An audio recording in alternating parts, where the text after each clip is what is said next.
Ficou muito lindo.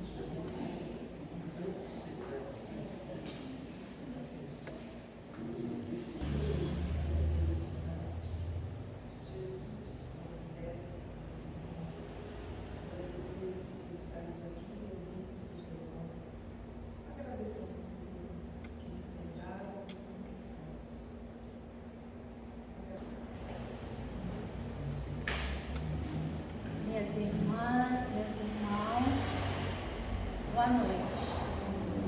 De olhar os rostinhos queridos, que Jesus nos abençoe, nos envolva na sua paz. Sempre que eu retorno a essa casa, eu me surpreendo, porque vocês são maravilhosos, é impressionante, cada vez mais bela, mais carinho.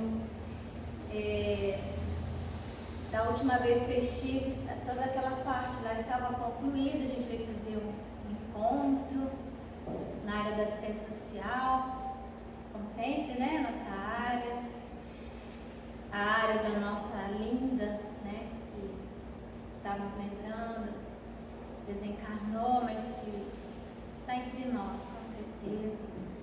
Essa alma aqui é pioneira na assistência social espírita. Quanta alegria, né? Ela sempre nos passou. Eu sempre dizia assim, Lida, você tem uma capacidade assim de animar, porque esse trabalho em muitas casas espíritas ele é relegado a um segundo plano, e ela então motivava bastante todos nós, e motiva ainda. E eu também pedi as orações aí de todos nós, né, para nossa Malvina. Eu vim vê-la, ela muito chegada ao coração. Também me lembro das primeiras vezes que a gente ia lá no Centro Espírita também, ela lá, trabalhando e dando o seu suor para o Cristo. Foi atropelada, né? Então, em nome dela, nós oramos por todas as pessoas que nesse momento estão acamadas, e que ela consiga se recuperar bem rápido, e vai conseguir. Então, é isso. Pensando, né? O que vamos falar nesse início de ano, se não lembrarmos de Jesus? Jesus, que é essa figura, para nós ainda, é subestimada, vamos dizer assim. A gente fala Jesus, mas muitas poucas vezes nós nos detemos para aprofundar essa personalidade, vamos dizer assim, Jesus. Não vamos, Jesus de Nazaré, não vamos nem falar Jesus, o Cristo de Deus, que é a essência, né? Toda aquela essência que nem teria condições de se presentificar na Terra, porque acho que a Terra explodiria. Isso é uma coisa que nós vamos pensando, né? Mas Jesus, esse Jesus de Nazaré, aquele nosso amigo. Porque o Jesus de Nazaré é a personalidade, é aquele ser essencial, ungido de Deus, que se corporifica na terra, como se fosse um humano, transita entre nós. Sabe-se lá quais foram as leis que regularam essa presença do Cristo entre nós? Não sabemos se foi as leis da genética mesmo, a nossa, mas são leis naturais que vigem esse tipo de fenômeno. Mas então Cristo de Deus se corporifica como Jesus de Nazaré.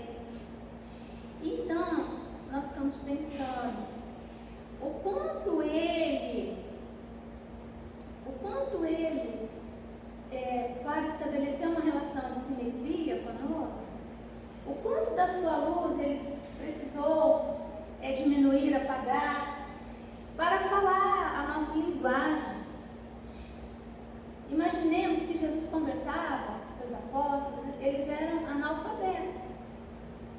analfabetos, pessoas simples, não tinham cultura. Qual era a cultura? A cultura deles era aquela ali de viver numa aldeia, algumas casinhas. E então, ele vem e ele consegue estabelecer um diálogo que todos entendem. Todos entendem. E começa a chamar a nossa atenção, sempre de acordo com a nossa possibilidade de compreender. Né? Então, esse Jesus que nos dá essa grande lição de não nas nossas relações observarmos com quem estamos falando, não é? E que linguagem vamos usar para que não venhamos escandalizar os pequeninos. Escandalizar significa usar de arrogância intelectual, né? Muitas vezes nós espíritas temos sim um conhecimento, os espíritas de uma maneira geral leem muito, né? Tem um conhecimento que avança um pouco as outras religiões, e nós temos que ter um cuidado, porque Jesus teve esse cuidado estando conosco. Quem era esse Jesus, né? Vamos pensar, porque naquele tempo não tinha nem papel, não tinha caneta, não é? Evidentemente que não tinha internet. Tinha internet do Cristo. Como que ele fazia para deixar gravadas as suas ideias no éter, mas a comunicação, como que era a comunicação? Era de boca a boca. Ele não escreveu nada. Não escreveu nada. Quando escreveram o que ele disse, foi depois do que ele disse. Então vamos imaginar, para você escrever alguma coisa naquele tempo, era muito complicado, porque era caríssimo. As pessoas eram analfabetas, como que eles escreveram sendo analfabetos? Né? Temos aí Mateus, que tinha conhecimento, Lucas, mas Lucas ele não conviveu com Jesus. Mesmo assim, não era uma tarefa fácil escrever. Por isso que eles escreviam sem deixar espaço, porque era caro, não podia errar. Né? Mas essas escritas, alguns evangelistas dizem que eles ditaram para alguns escribas escrever. Então, Jesus fala, eles ouvem, eles interpretam e depois ditam para outra pessoa escrever, ou escrevem muito tempo depois. Então, uma mensagem que ela tinha que ser muito, muito forte, para que ela foi perdendo, né? Ela foi perdendo qualidade. Hoje a gente sabe um pouco disso, quando a gente tira uma fotografia e dependendo se a pessoa falar, se você mandar no WhatsApp a foto, ela vai perder qualidade, né? Então, vamos imaginando que a mensagem do Cristo foi meio que perdendo um pouco, mas aquilo que conseguiram escrever é tão forte, nos fala tanto, com tanta qualidade, e nós temos que valorizar a fala de Deus. Valorizar muito cada linha daquilo que os escribas, né, que os apóstolos, os evangelistas conseguiram escrever.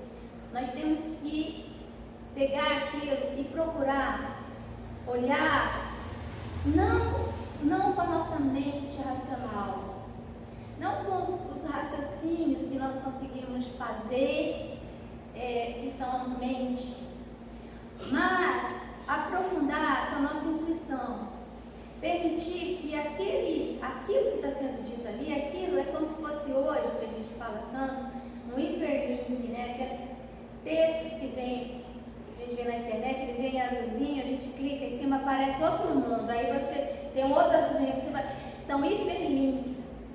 Então, a fala de Jesus, ela é toda assim.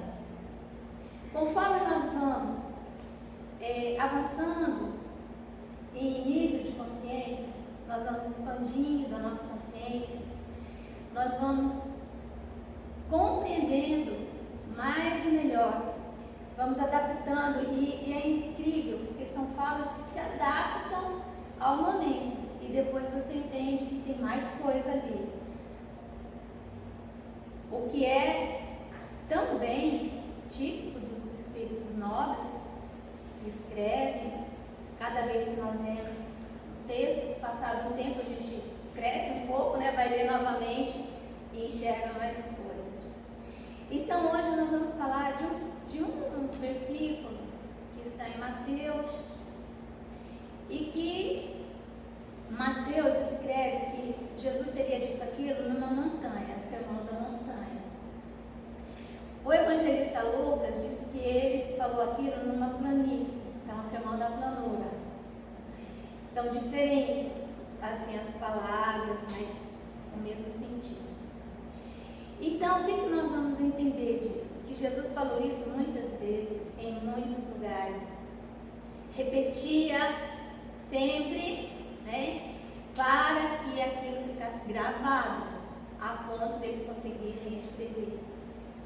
Então, Mateus, ele escreve todo esse sermão que Jesus disse para nós em 3 capítulos, capítulos 5, 6 e 7.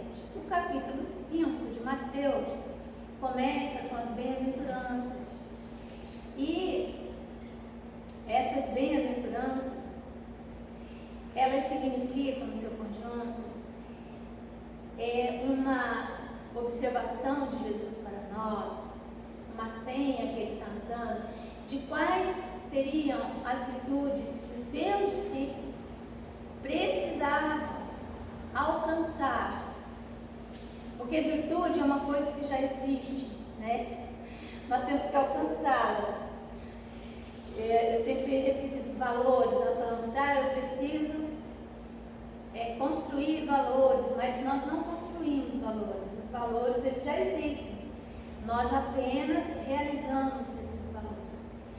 A partir do momento em que nós conseguimos compreender os valores. Então, liberdade é um valor, segurança é outro valor, a própria vida é um valor que já existe.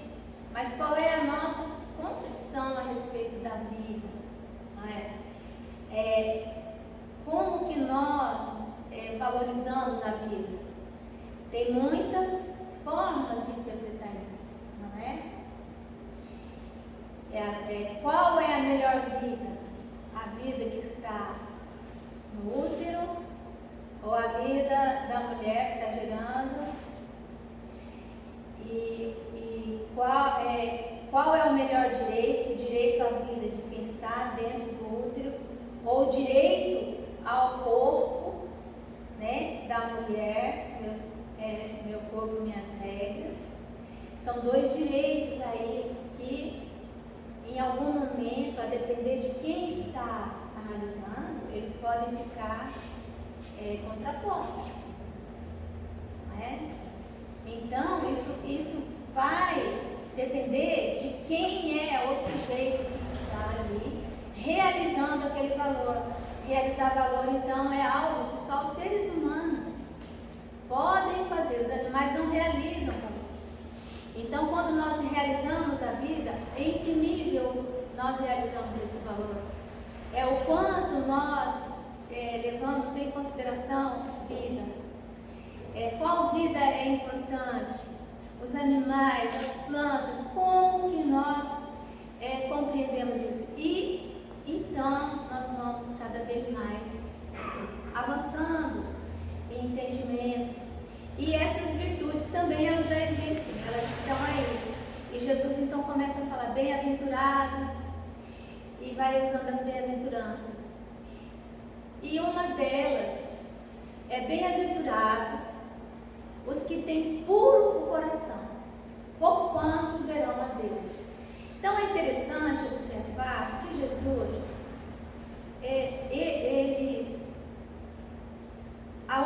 bondade dele para conosco é tão imensa que quando nós começamos a entender um pouquinho, nós vamos ver que Jesus, ele, claro, né, ele esteve presente na formação da terra.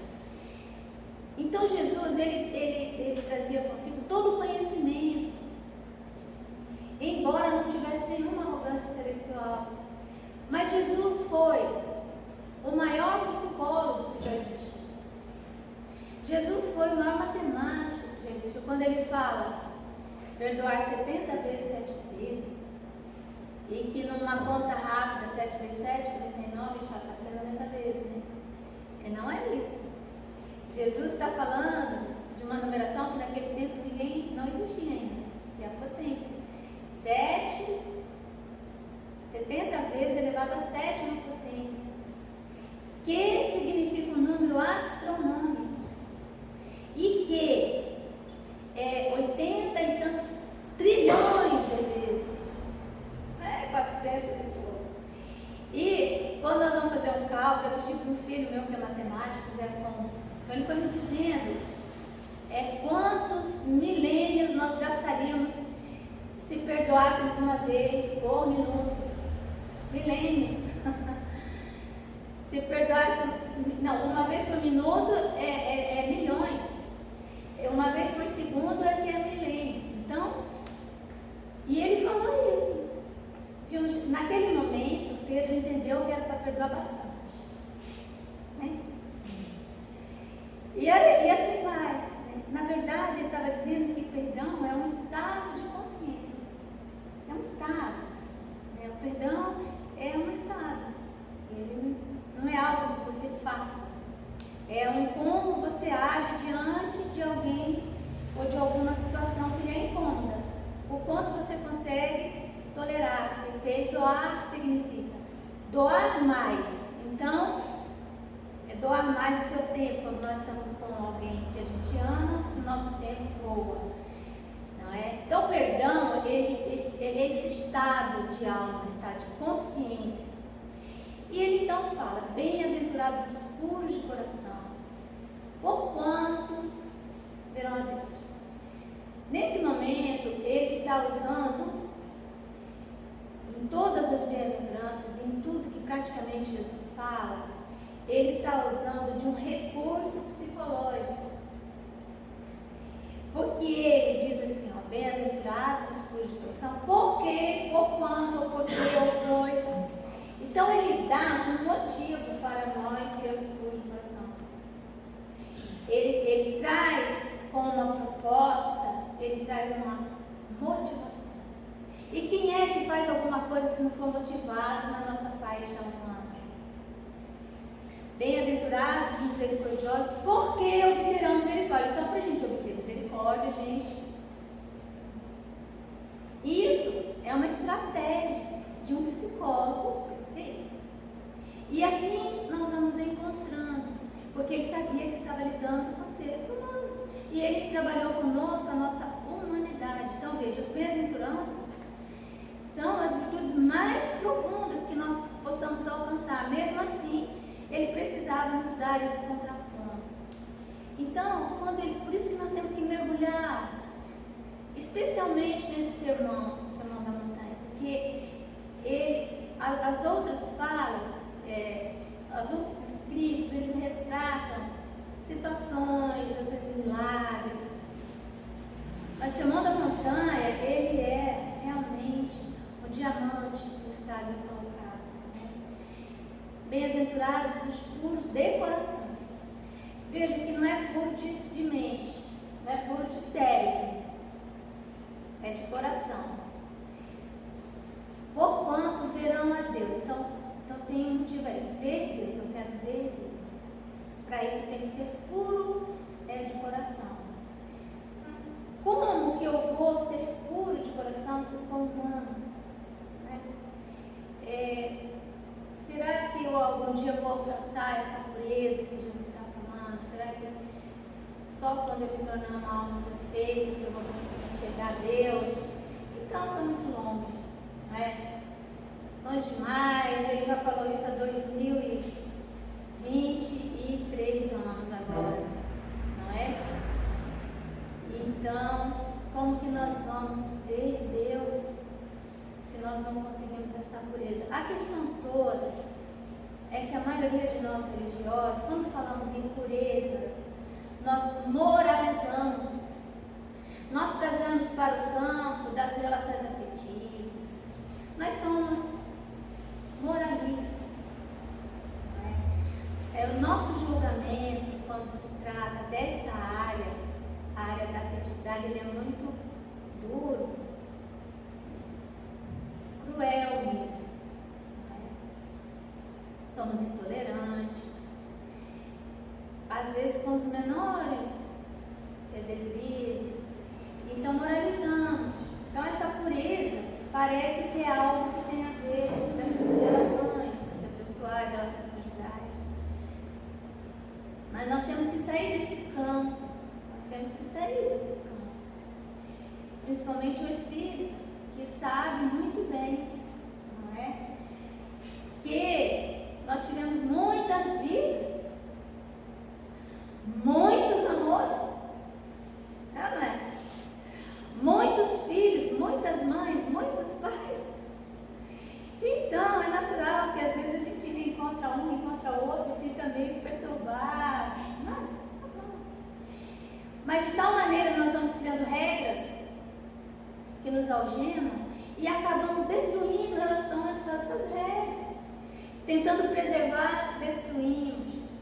Mas a pureza de coração, ela tem a ver com uma dimensão que não é uma dimensão física. Não é uma dimensão física. A nossa mente, ela ainda está numa dimensão muito material. Então, tudo que nós fazemos de raciocínio e tal, está nessa dimensão.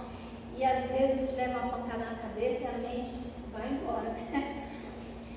Mas nós percebemos que às vezes as pessoas que estão com problemas mentais, elas mantêm o coração. Você consegue se comunicar com elas se for pela via da emoção, do coração, porque o coração está em outra dimensão. Nosso coração, ele é o órgão que ele é primeiro elaborado no ventre da mãe, antes do cérebro. E ele parece uma flor aberta. Então é o coração que recebe as energias primeiras que vem do mundo espiritual para aquele corpo. Ou seja, é no coração que está o nosso planejamento reencarnatório. Por isso, ouvir a voz do coração. Aprender a ouvir a voz do coração. Tomar as nossas decisões não baseadas em raciocínios, mas no coração. Claro que meditando, mas meditando com o coração. Não é decisões apressadas, eufóricas, que aí não é coração que está funcionando. Aí são sensações, que é diferente. Lei de amor, vamos aprofundar esse texto que fala que no início nós tínhamos instintos e depois nós passamos a ter sensações conforme nós vamos avançando em conhecimento. Olha que interessante, né? E vamos avançamos em conhecimento, mas nós nos desconectamos da nossa origem. E então nós vamos tendo sensações. Sensações é a ação do corpo, dos nossos hormônios sobre o nosso comportamento. Se uma pessoa está com dor de cabeça, isso vai afetar o raciocínio dela, as escolhas dela, o comportamento dela, não é? Se ela está com fome, se a mulher está na TPM, só a mulher que sabe o que é TPM, né? Afeta o nosso comportamento. Mas isso aí não significa que você é ruim, que você é...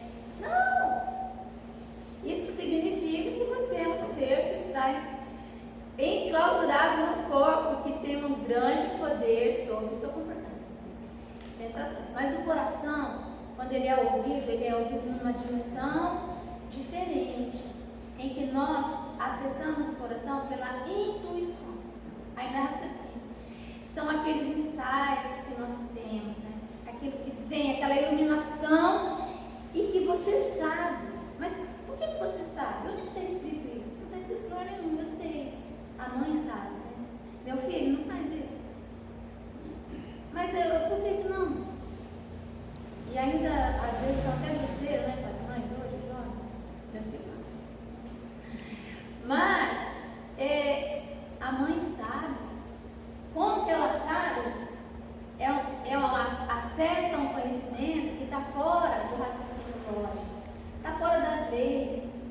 É intuição. Então, a intuição é isso. E o coração só é acessado pela intuição. Por isso que ele está disponível para qualquer pessoa. Tem cultura, não tem cultura, tem medo, não tem. Às vezes, quem tem menos cultura se acha melhor. Porque não tem a mente que está ali criando aqueles embaraços. Então, os textos de Jesus nós temos que acessar com o nosso coração.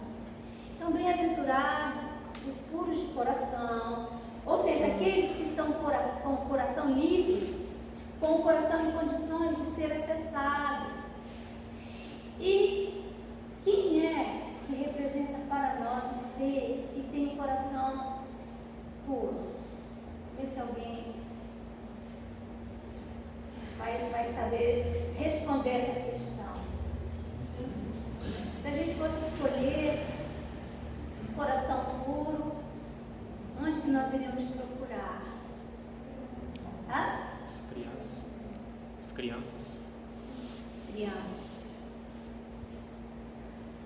Acertou, menina, tirou 10. Tirou 10. Por isso que nesse mesmo capítulo do Evangelho, deixai que venham a minhas criancinhas, e não as impeçais, porque belas é o reino dos céus. Ele não está falando do espírito imortal que está ali, que está cheio de compromisso, que está me encarnando. Ele não está falando disso. Ele está falando de um ser que ainda não foi afetado pelos preconceitos do mundo, pelas leis da terra, pelas confusões que nós amamos por aqui.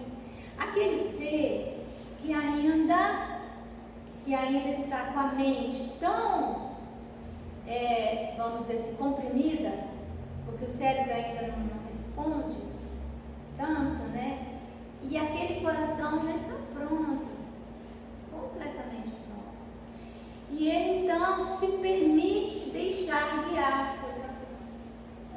Então as crianças, elas são esse nosso exemplo. E nós, para sermos puros de coração, o que nós vamos precisar fazer então? Vamos esperar 70 mil anos? Não, nós vamos ter que fazer uma coisa. Nós temos que voltar a ser criança.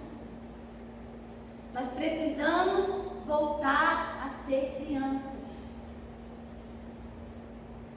O Alberto Almeida diz que a gente tem que sentar no chão com as crianças, brincar daquele negócio. Onidunité, sala de amiguê, brincar de passarel, brincar disso, brincar daquilo. Julgarmos as situações como uma criança julgaria.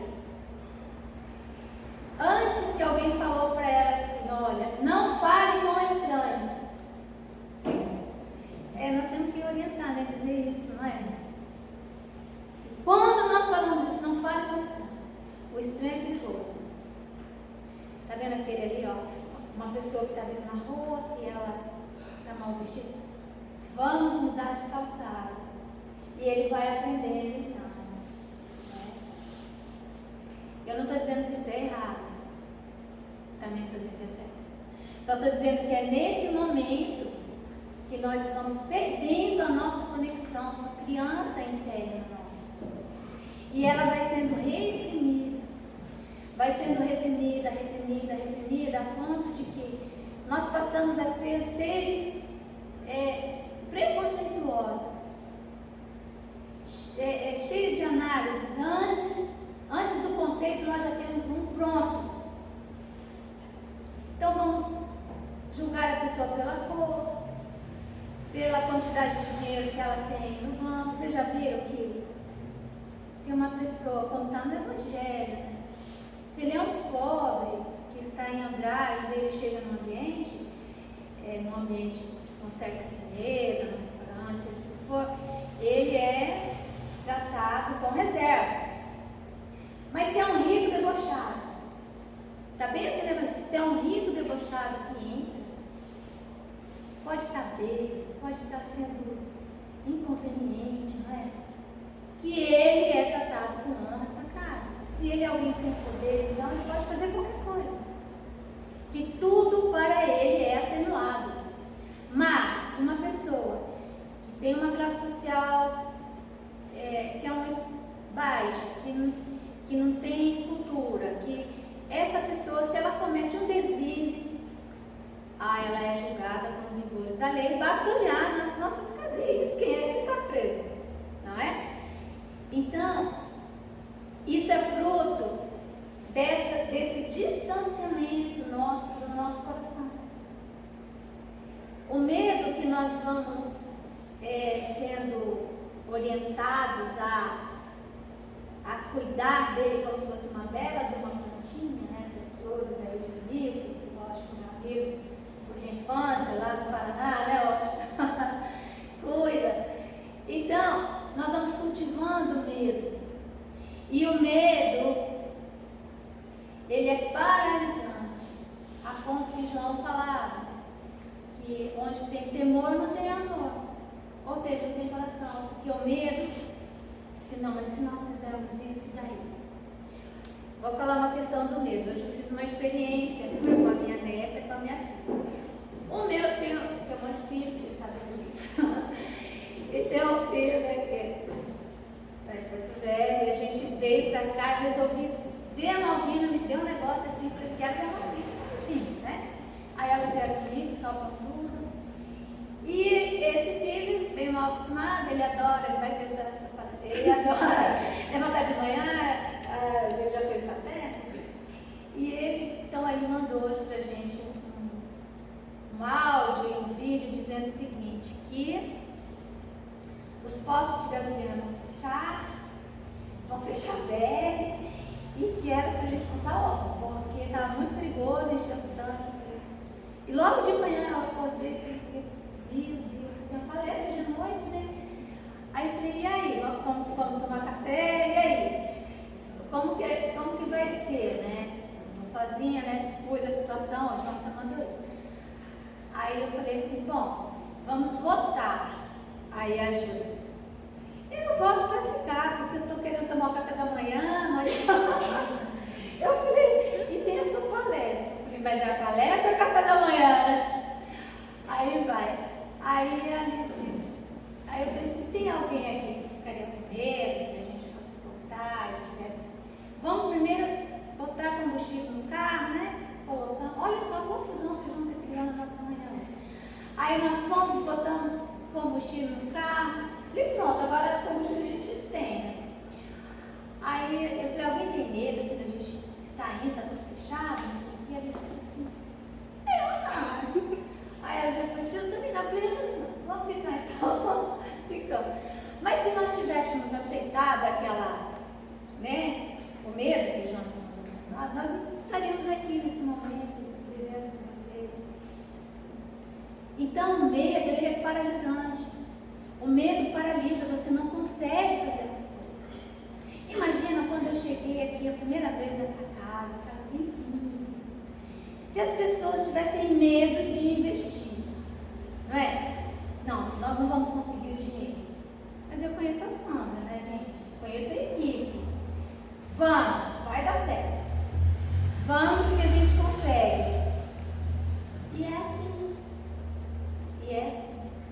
Então as crianças, uma coisa que elas não têm é medo. Né? Elas não têm noção de perigo. É um problema, porque elas correm e ali tem um precipício, elas caem. Né? Elas acham que pode voar, vão tentar voar. Então, só que elas sobem numa mesa, uma criança sobe na mesa, porque ela quer ver de mais alto. Só que ela não sabe que ela pode cair. Aí a mãe já grita, né? Não. Primeira palavra que a criança aprende, né? Não. E ela então, ela começa a, vamos dizer assim, e muitas vezes moralizando, né? Algumas coisas.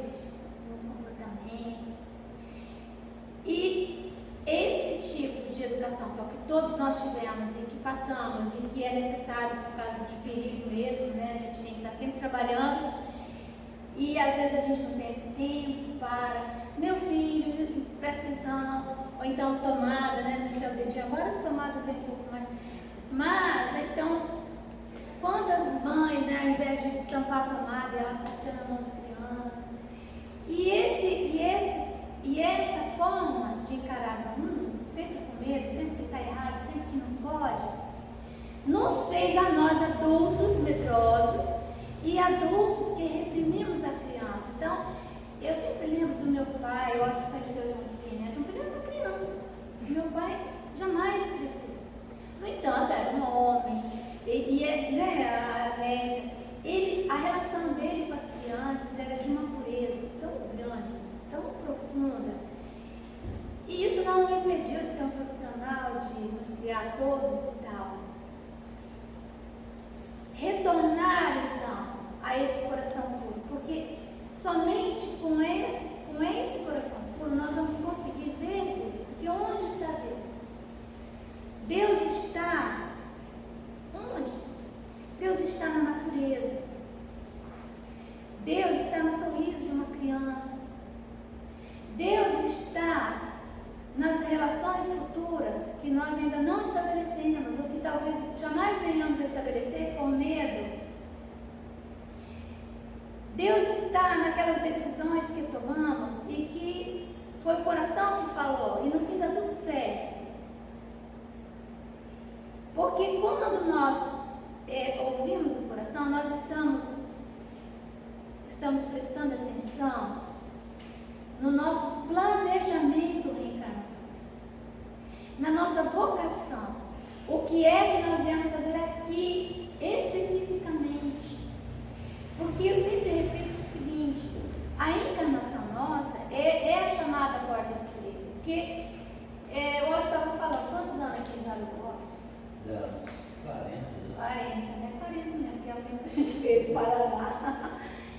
Então, há 40 anos que as nossas relações se estreitaram nessa região.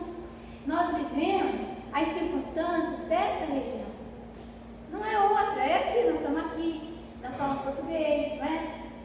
Querendo ou não, é um estreitamento. São as pessoas que nós conhecemos. Quantas pessoas nós conhecemos? É um número pequeno de pessoas, considerando quantos existem na Terra.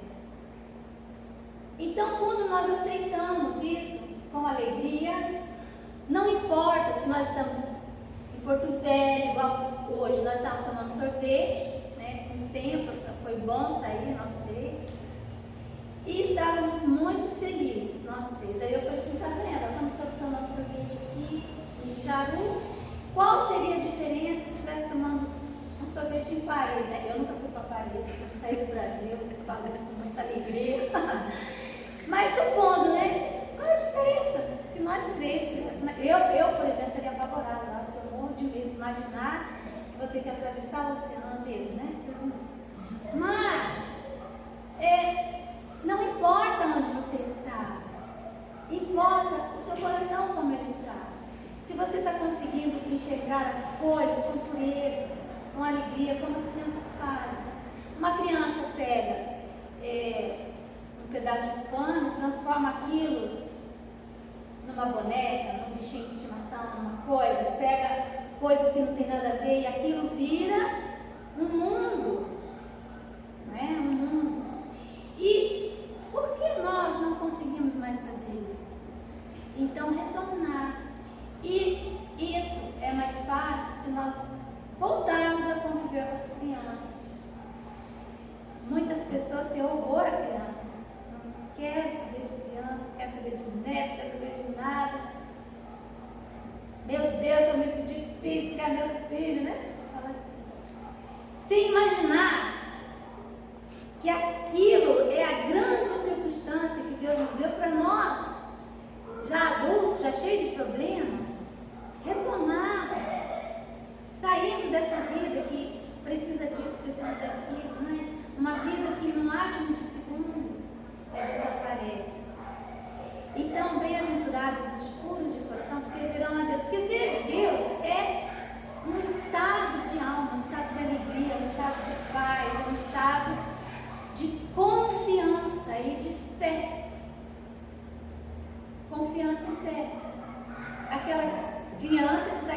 através de uma bola, com toda a fé do mundo, atravessa a rua, correndo um risco imenso de ser atropelada, mas ela vai, porque ela ainda não, essa fé, né? Que vai vir algum adulto e vai salvá-la, e às vezes salva de uma morte certa, mas ela de noite está dormindo normal. A mãe não, né? Vai ter enlouquecido, mas a criança, né? Então, meus queridos, já finalizando nossa reunião, essa fala de Jesus que parece assim, né? Lembrai, né? Deixai que venham as minhas criancinhas, e não as impeçais. E quem comenta quem faz esse texto é João Evangelista, se eu não me engano. E João Evangelista, nós sabemos que ele é Francisco de Assis, a grande criança, né? O grande cantor, cantava, se meteu no meio dos leprosos. Gente, imagina, você ser pai, hoje é bonito falar Francisco de Assis. Eu tenho um filho Francisco de Assis. Não queiram saber o que isso significa. O pai dele, né, João Bernardoni, uma pessoa rica, cheia de dinheiro, estava preparando o filho para assumir os negócios do pai. E Francisco começa a doar tudo que o pai tinha, os tecidos, as coisas, né, empresa, doava. E ele falou, meu Deus, que loucura, o que é isso, né? E depois ele ainda não está bom, ele vai viver junto com os leprosos. Então, como compreender essa mente? Mas ele, né? Então, João Evangelista, Francisco de Assis, essa criança que falava com os animais, não é? Falava com as plantas e nos deu essa lição tão bela e sempre tão próxima. Tá certo? Então não tenhamos medo, tá, gente? De sentar no chão para brincar. Pestalozzi, no Instituto de Verdun, na Suíça, quando chegavam as crianças, ninguém sabia, eles se ajoelhavam, eles achavam que ele estava fazendo um gesto santo de ajoelhar diante da criança.